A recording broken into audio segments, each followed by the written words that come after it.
The first thing I heard was not a crack or a shout.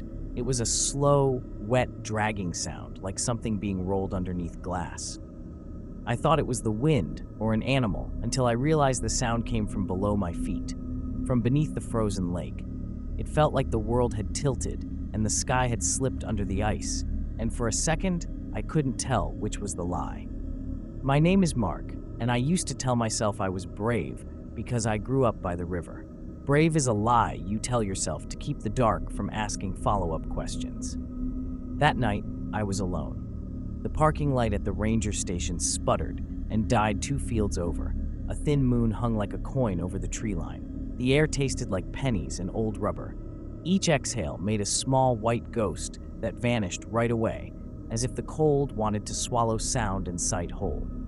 I had been walking along the bank, boots sinking into the snow's crust, when I saw the throat of the lake, a dark oval where the ice had thinned, like a mouth left open too long. Around it, the snow had been disturbed, scuffed marks that didn't match boot prints, as if something with fingers had tried and failed to climb out. My phone was useless. The battery was numb with the cold. The only light came from the moon and a smear of red from the lettering on the roadside sign that read like a warning you don't want to read. At first, I told myself to leave. I stepped back, but curiosity is a kind of fever. I knelt at the edge and peered down. Through that black water, I saw shapes, thin, pale arms folded in the way a drowned thing folds, long crooked fingers flexing like trapped fish bones. A face hovered below, not quite whole, pale, blurred, and dotted with 3 dark pockmarks that looked like the holes in a dice.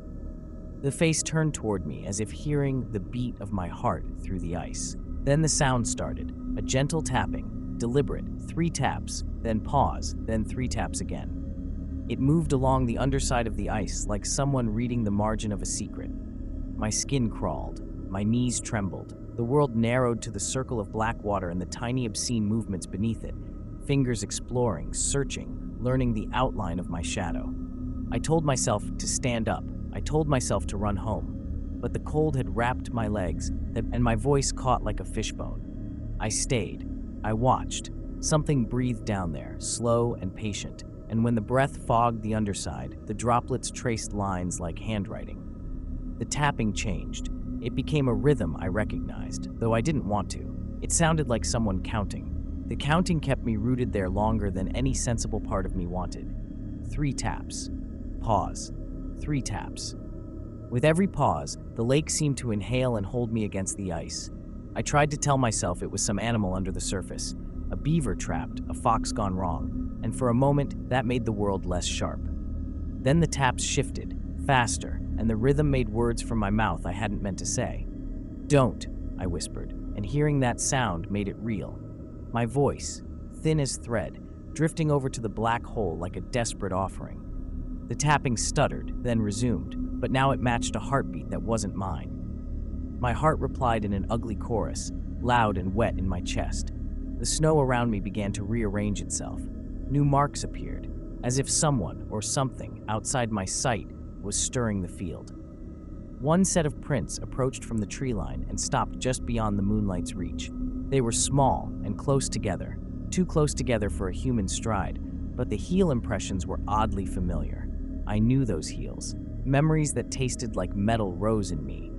A childhood dare at the river, a boy laughing too loudly, a dare that ended with someone slipping away beneath the glass. Names surfaced, old names you bury in polite conversation, names I had chosen not to speak. The lake had the bad habit of bringing up what you had buried and leaving you to speak for it. The tapping changed again, this time slow and deliberate, like someone drawing letters on the underside of the ice. I traced them with my eyes until my vision blurred. It was writing in movement, shaping the same marks over and over. D-O-N-T. A crooked hand, beneath the water, had pressed the letters into the thin skin of ice. Panic is not a single thing. It is a collage of small betrayals.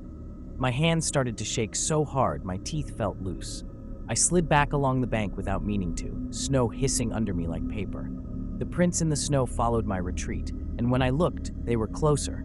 Somehow they had gotten closer without any sensible footsteps moving across the field. A cold wind came down from the trees and smelled of wet wool and old bruises. It tasted like apologies that never landed. Then I heard another voice, not in my ears, but behind my ribs, and it said my name exactly as my mother used to say it on the last morning she called me by it. I did not belong to that voice. I belonged to the man who had turned and walked away. I felt ridiculous for being surprised that memory could be so manipulative.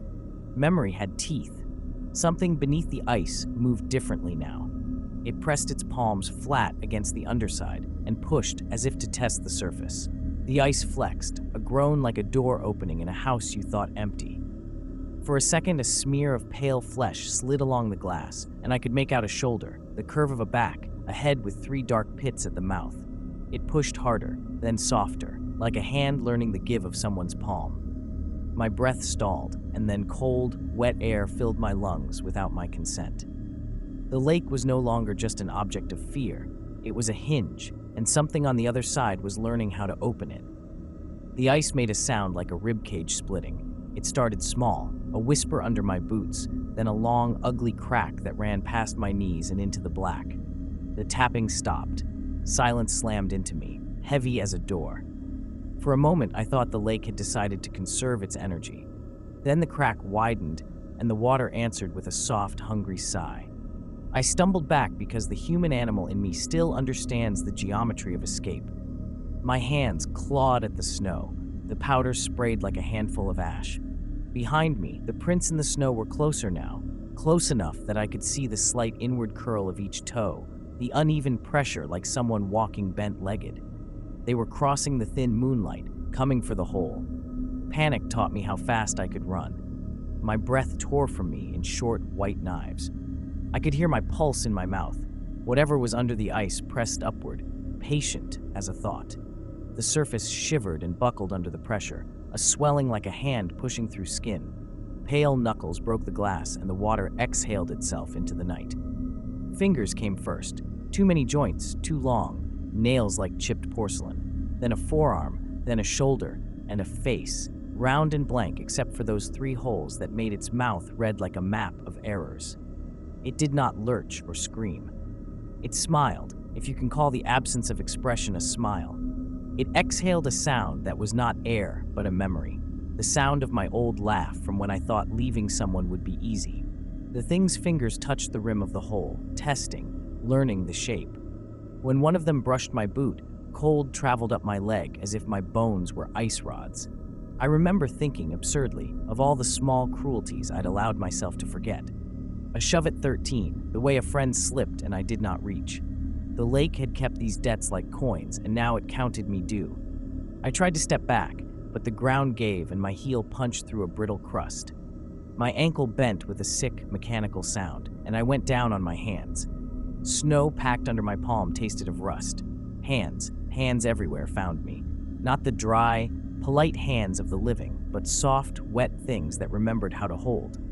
They curled around my wrists and arms, not with force at first, but with the intimate patience of something that has had a long time to practice.